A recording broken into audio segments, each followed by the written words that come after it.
여러분, 지금 이 순간 여러분의 손톱을 한번 보세요.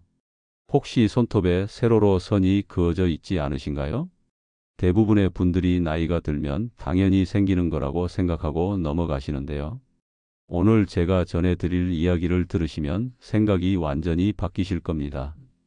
저는 서울대학교 의과대학을 졸업하고 35년간 응급의학과에서 근무해온 최민수 교수입니다. 지금까지 수천 명의 환자를 진료하며 확인한 충격적인 사실들을 오늘 여러분께 모두 공개하겠습니다. 본격적인 이야기를 시작하기 전에 채널 구독과 좋아요 버튼 한 번씩 꼭 부탁드립니다. 여러분의 작은 클릭 하나가 더 많은 분들에게 생명을 구하는 정보를 전달하는 데 큰 도움이 됩니다. 그리고 댓글로 여러분이 어디서 이 영상을 보고 계신지도 꼭 알려주세요. 지난달 응급실로 실려온 64세 김영희 할머니의 이야기부터 시작하겠습니다. 할머니는 평소 건강하게 지내시던 분이었는데 6개월 전부터 손톱에 세로줄이 생기기 시작했다고 하셨습니다. 처음에는 나이가 들어서 그런가 보다 하고 대수롭지 않게 여기셨죠. 그런데 시간이 지나면서 손톱이 점점 더 갈라지고 부서지기 시작했고 얼굴색도 누렇게 변해갔습니다. 더 심각한 건 평소보다 쉽게 피로해지고 식욕도 떨어졌다는 점이었어요. 할머니의 딸이 이상하다 싶어 병원으로 모시고 왔는데 검사 결과는 충격적이었습니다. 간경화 초기 단계였거든요. 간 기능이 상당히 떨어진 상태였는데 만약 조금 더 늦게 발견했다면 간암으로 진행될 수도 있는 위험한 상황이었습니다. 다행히 조기에 발견해서 적극적인 치료를 시작할 수 있었고 현재는 간 기능이 많이 회복되어 건강하게 지내고 계십니다. 여러분도 혹시 이런 경험 있으시지 않나요? 손톱을 보다가 세로줄이 생긴 걸 발견하고도 그냥 나이 탓이라고 생각하고 넘어가신 적 말입니다. 대부분의 분들이 단순히 노화 현상이라고 생각하고 무시하시는데 사실 이것은 우리 몸이 보내는 매우 중요한 경고 신호일 수 있습니다. 손톱은 우리 몸의 건강 상태를 보여주는 작은 창문과 같습니다. 마치 자동차의 계기판이 엔진 상태를 알려주듯이 손톱도 우리 몸속 장기들의 상태를 보여주고 있는 거예요. 오늘 이 영상을 끝까지 보시면 손톱 세로줄이 언제 위험한 신호인지 정확히 알 수 있고 손톱만 봐도 내 건강 상태를 스스로 점검할 수 있는 놀라운 방법도 배워 가실 수 있습니다. 그럼 이제 손톱 세로줄이 왜 생기는지 그리고 언제 병원에 가야 하는지부터 차근차근 알아보겠습니다. 우선 손톱에 세로줄이 생기는 이유는 생각보다 다양합니다. 가장 흔한 원인은 자연스러운 노화 과정이에요. 나이가 들면서 손톱을 만드는 세포의 활동이 불규칙해지면서 세로줄이 생길 수 있거든요. 이것은 피부에 주름이 생기는 것과 비슷한 자연스러운 현상입니다. 실제로 50대 이후부터는 대부분의 분들에게 어느 정도의 세로줄이 나타나는데요. 이런 경우는 크게 걱정하지 않으셔도 됩니다. 두 번째 원인은 영양 결핍이에요. 특히 단백질, 비타민 B, 철분, 아연이 부족하면 손톱에 세로줄이 뚜렷하게 나타날 수 있습니다. 손톱은 케라틴이라는 단백질로 이루어져 있는데 영양이 부족하면 손톱이 제대로 자라지 못하고 약해지면서 줄이 생기게 되는 거죠. 우리 몸은 생존에 필수적이지 않은 부분부터 영양 공급을 줄이는데 손톱과 머리카락이 바로 그런 부분입니다. 그래서 영양 상태가 좋지 않으면 가장 먼저 손톱과 머리카락에 변화가 나타나는 거예요. 세 번째는 수분 부족입니다.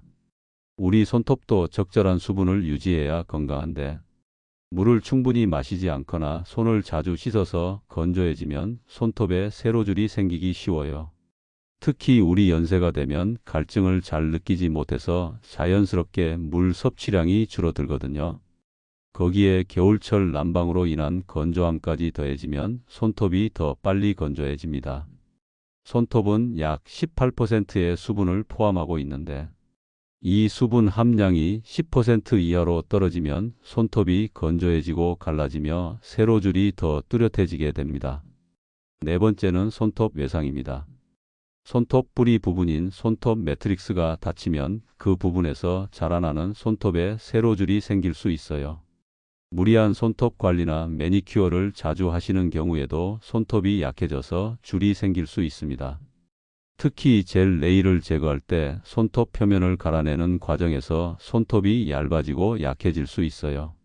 또한 손톱을 너무 짧게 자르거나 큐티클을 무리하게 밀어내는 것도 손톱 뿌리에 손상을 줄 수 있습니다. 다섯 번째는 특정 약물의 부작용이에요. 항암제나 일부 심장약, 관절염 약물 중에는 손톱 성장에 영향을 미쳐서 세로줄을 유발할 수 있는 것들이 있거든요. 새로 약을 복용하기 시작한 후에 손톱에 변화가 생겼다면 반드시 담당 의사와 상의하셔야 합니다. 특히 스타틴 계열의 콜레스테롤 약이나 일부 혈압약이 손톱 변화를 일으킬 수 있어요. 그런데 가장 중요한 것은 여섯 번째 원인입니다. 바로 내부 장기의 문제예요. 간, 신장, 심장, 폐 같은 중요한 장기에 문제가 생기면 손톱에 이상 신호가 나타날 수 있습니다. 특히 간 질환은 손톱 변화와 밀접한 관련이 있어요. 간은 우리 몸의 화학 공장이라고 불릴 만큼 중요한 장기인데 간 기능이 떨어지면 영양소 대사에 문제가 생기고 이것이 손톱 건강에도 영향을 미치는 거죠. 간은 단백질 합성, 비타민 저장, 해독 작용 등 500가지가 넘는 기능을 수행하는데 간 기능이 저하되면 손톱을 만드는데 필요한 단백질과 영양소가 제대로 공급되지 않아요. 그 결과 손톱에 세로줄이 생기고 손톱이 약해지며 색깔도 변하게 됩니다. 특히 간경화가 진행되면 손톱이 하얗게 변하면서 끝부분만 분홍색을 띠는 테리손톱이라는 특징적인 변화가 나타날 수 있어요. 또한 신장 질환도 손톱 변화를 일으킬 수 있어요. 신장 기능이 떨어지면 체내에 노폐물이 쌓이고 빈혈이 생기면서 손톱이 창백해지거나 갈색줄이 생길 수 있습니다. 심장 질환이 있으면 혈액순환이 원활하지 않아서 손톱이 푸른빛을 띠거나 곤봉 모양으로 변할 수 있어요. 폐 질환, 특히 만성 폐쇄성 폐 질환이나 폐섬유증이 있으면 산소 공급이 부족해져서 손톱이 둥글게 말리는 곤봉지 현상이 나타날 수 있습니다. 이제 절대 놓쳐서는 안 되는 위험 신호들을 말씀드리겠습니다. 먼저 손톱 세로줄과 함께 손톱 색깔이 변하는 경우입니다. 손톱이 누렇게 변하거나 희게 변하거나 검게 변한다면 반드시 병원을 방문하셔야 해요. 누런 손톱은 간 질환이나 당뇨, 폐 질환의 신호일 수 있고 흰 손톱은 빈혈이나 간경화의 신호일 수 있습니다. 검은 세로줄은 흑색종이라는 피부암의 가능성도 있어서 특히 주의하셔야 해요. 손톱 색깔은 우리 건강 상태를 보여주는 중요한 지표입니다. 정상적인 손톱은 분홍빛을 띠는데 이것은 손톱 아래 혈관에 산소가 풍부한 혈액이 흐르고 있다는 의미예요. 손톱 색깔이 변한다는 것은 혈액 공급이나 산소 공급에 문제가 있거나 체내에 이상 물질이 축적되고 있다는 신호일 수 있습니다. 작년에 58세 정미영 씨가 이런 증상으로 오셨던 적이 있어요. 엄지손톱에 검은 세로줄이 생겨서 처음에는 멍이 든 줄 알고 있다가 시간이 지나도 사라지지 않아서 병원에 오셨거든요. 다행히 흑색종은 아니었지만 손톱 밑에 작은 점이 생긴 상태였고 정기적인 관찰이 필요한 경우였습니다. 조기에 발견해서 큰 문제 없이 관리하고 계세요. 두 번째 위험 신호는 손톱이 숟가락처럼 움푹 들어가는 경우입니다. 이것을 손톱 코일로닉이라고 하는데 심각한 철분 결핍성 빈혈의 신호일 수 있어요. 철분이 부족하면 손톱이 약해지면서 중앙 부분이 움푹 들어갈 수 있거든요. 정상적인 손톱은 약간 볼록한 곡선을 그리는데 철분이 심하게 부족하면 이 곡선이 평평해지다가 나중에는 오목하게 들어가게 됩니다. 67세 송기철 어르신이 바로 이런 경우였어요. 몇 달 전부터 손톱이 평평해지더니 나중에는 숟가락처럼 움푹 들어가기 시작했다고 하시더라고요. 동시에 어지럼증과 피로감도 심했는데 검사 결과 심각한 빈혈이었습니다. 위장에서 출혈이 있었던 거예요. 출혈 부위를 치료하고 철분제를 복용하신 후에는 빈혈도 좋아지고 손톱 모양도 정상으로 돌아왔어요. 세 번째는 손톱이 쉽게 부서지고 갈라지는 경우입니다. 단순히 건조해서가 아니라 갑상선 기능 저하증이나 건선, 곰팡이, 감염의 신호일 수 있어요. 특히 손톱이 두꺼워지면서 부서진다면 곰팡이 감염일 가능성이 높습니다. 곰팡이는 손톱의 케라틴을 먹고 자라면서 손톱을 두껍고 부서지기 쉽게 만들어요. 72세 김대순 할머니가 이런 증상으로 오셨던 적이 있어요. 발톱이 두꺼워지고 누렇게 변하면서 부스러지기 시작했는데 처음에는 나이가 들어서 그런가 보다 하고 계셨거든요. 검사 결과 곰팡이 감염이었습니다. 몇 달간 항진균제를 복용하신 후에야 증상이 좋아졌어요. 곰팡이 감염은 빨리 치료하지 않으면 다른 손톱으로도 번질 수 있어서 조기 치료가 중요합니다. 네 번째는 손톱에 가로줄이 생기는 경우예요. 세로줄이 아닌 가로줄은 더 심각한 신호일 수 있습니다. 이것을 보선이라고 하는데 중증 감염, 영양실조, 심각한 질환이나 화학 요법의 부작용으로 나타날 수 있어요. 가로줄은 손톱이 자라는 과정에서 일시적으로 성장이 멈췄다는 의미거든요. 심한 열병을 앓거나 큰 수술을 받거나 극심한 스트레스를 받았을 때 손톱 성장이 일시적으로 중단되면서 가로줄이 생길 수 있습니다. 70세 안정숙 할머니가 이런 경험을 하셨어요. 폐렴으로 한 달 가까이 입원 치료를 받으신 적이 있는데 퇴원 후 몇 주 지나면서부터 모든 손톱에 가로줄이 생기기 시작했다고 하시더라고요. 의사에게 여쭤보니 폐렴으로 몸이 많이 약해졌을 때 손톱 성장이 일시적으로 중단되었다가 다시 자라면서 생긴 흔적이라고 하셨대요. 몇 달 후에는 손톱이 자라면서 가로줄도 함께 빠져나가서 정상으로 돌아왔습니다. 다섯 번째는 손톱 주변 피부에 염증이 생기는 경우입니다. 손톱 주변이 빨갛게 붓고 아프다면 감염이나 자가 면역 질환의 신호일 수 있어요. 특히 여러 손톱에 동시에 나타난다면 류머티스 관절염이나 루푸스 같은 자가 면역 질환을 의심해 볼 수 있습니다. 손톱 주변 염증을 조갑주의염이라고 하는데 세균이나 곰팡이 감염으로 생길 수도 있지만 자가 면역 질환의 초기 증상일 수도 있어요. 70세 최영숙 할머니가 이런 증상으로 오셨어요.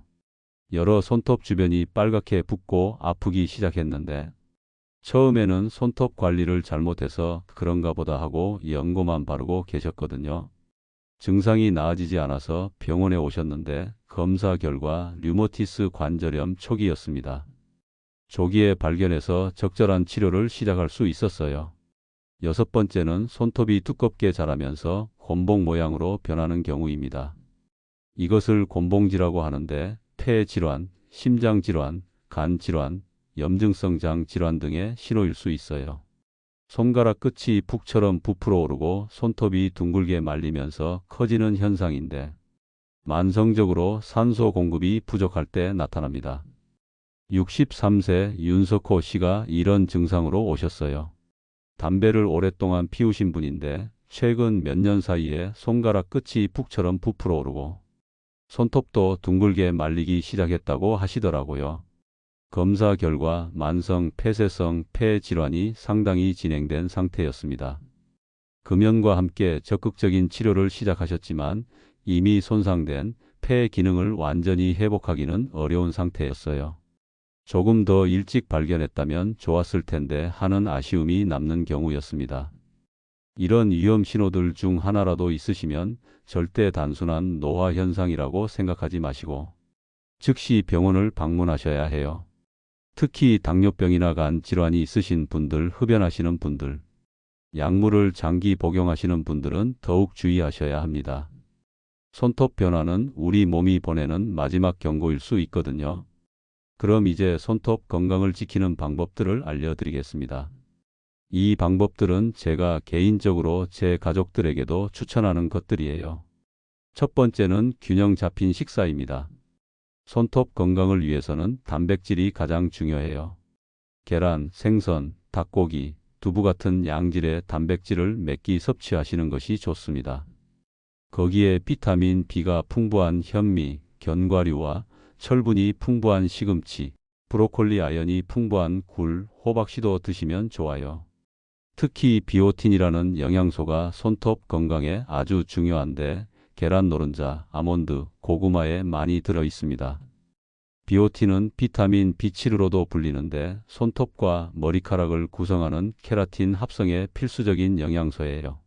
하루에 필요한 비오틴 양은 30 마이크로그램 정도인데 계란 한 개에 약 10 마이크로그램, 아몬드 한 줌에 약 5 마이크로그램이 들어 있습니다.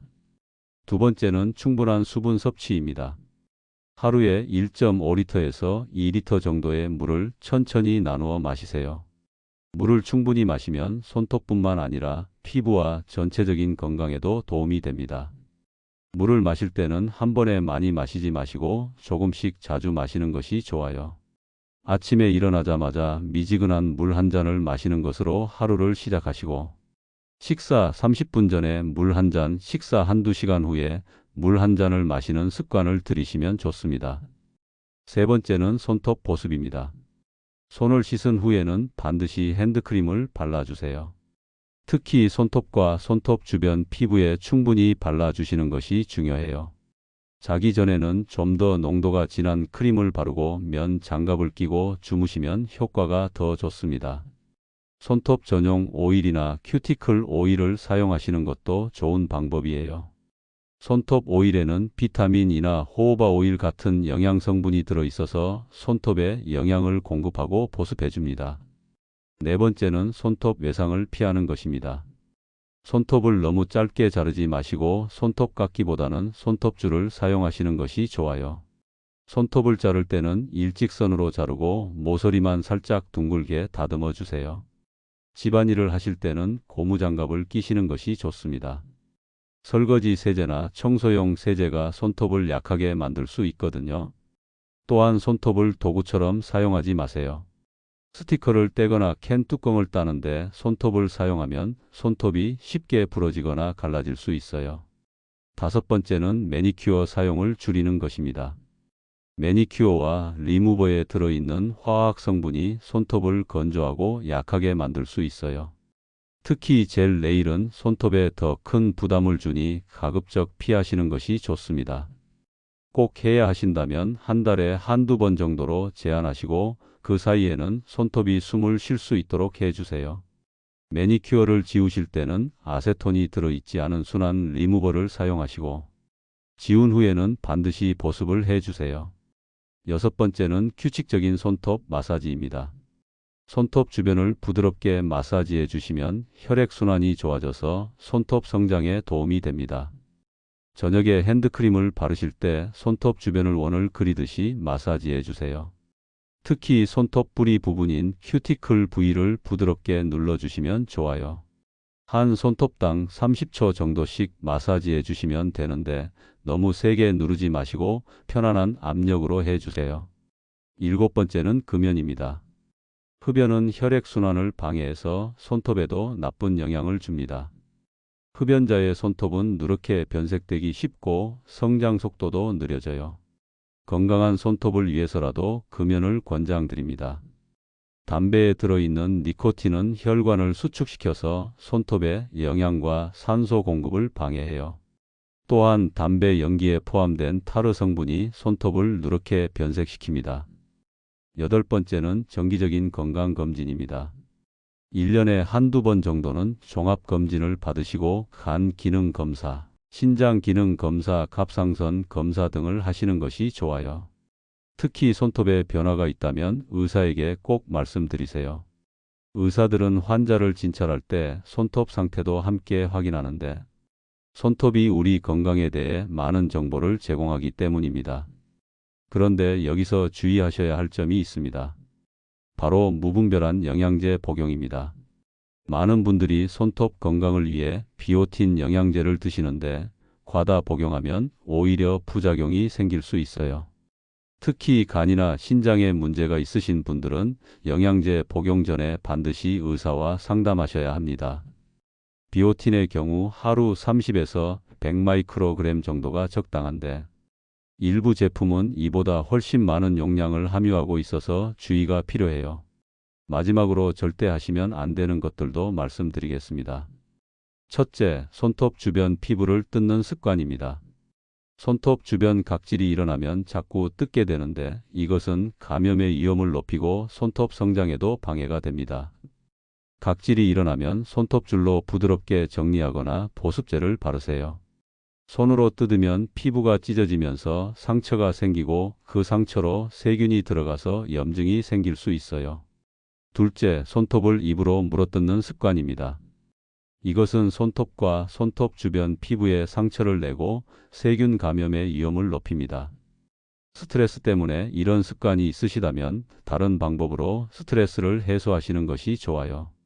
우리 입속에는 수많은 세균이 살고 있는데 이 세균들이 손톱 주변 상처로 들어가면 심각한 감염을 일으킬 수 있습니다. 셋째, 손톱 변화를 무시하는 것입니다.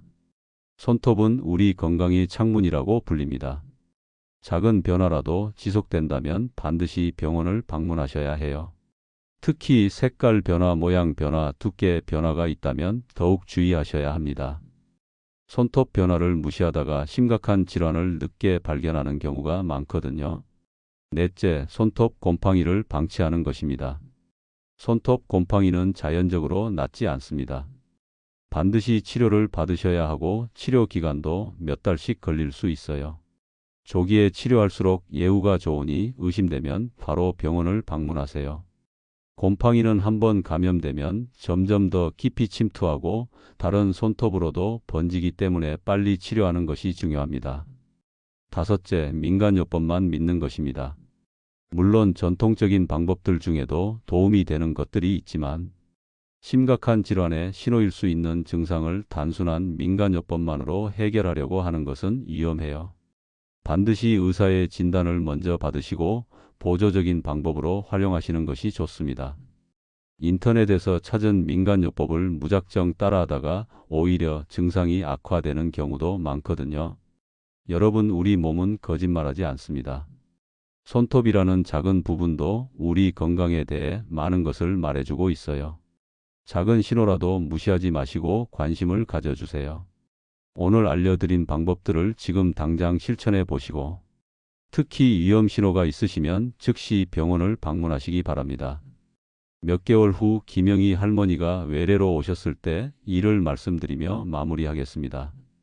할머니는 간 치료를 성공적으로 마치시고 완전히 회복되셨어요. 그리고 평소 생활 습관을 바꾸셔서 규칙적인 운동과 균형 잡힌 식사, 충분한 수분 섭취를 유지하고 계시다고 하시더라고요. 무엇보다 손톱 상태를 자주 확인하시고 조금이라도 이상이 있으면 바로 병원에 오신다고 하셨어요. 할머니는 이런 말씀을 하셨습니다. 그때 딸이 병원에 가자고 하지 않았다면 정말 큰일 날 뻔했다고. 이제는 몸이 보내는 신호를 절대 무시하지 않는다고 말이에요. 그리고 주변 분들에게도 이 이야기를 꼭 전해드린다고 합니다. 실제로 할머니 이야기를 듣고 병원에 가서 건강 문제를 발견한 분들도 계신다고 하시더라고요. 여러분도 오늘부터 작은 변화부터 시작해 보세요. 매일 아침 손톱 상태 확인하기, 균형 잡힌 식사하기, 충분한 물 마시기, 손톱 보습하기. 이런 작은 실천들이 여러분의 손톱 건강을 지키고 나아가 여러분의 전체적인 건강을 지킬 수 있습니다. 손톱은 단순히 미용의 대상이 아니라 우리 건강을 알려주는 중요한 지표라는 것을 꼭 기억하세요. 오늘 이 영상이 도움이 되셨다면 좋아요와 구독 버튼을 눌러주시고 주변의 소중한 분들에게도 꼭 공유해 주세요. 여러분의 작은 관심이 누군가의 생명을 구할 수 있습니다. 댓글로 여러분의 경험도 나누어 주세요. 오늘 알려드린 내용 중 어떤 것이 가장 기억에 남으시는지 또는 여러분만의 손톱 건강관리 노하우가 있으시다면 꼭 알려주시기 바랍니다. 여러분의 경험이 다른 분들에게는 소중한 정보가 될 수 있거든요. 건강한 100세 시대 우리가 만들어갈 수 있습니다. 작은 실천이 큰 변화를 만듭니다. 오늘도 건강하고 행복한 하루 보내세요. 감사합니다.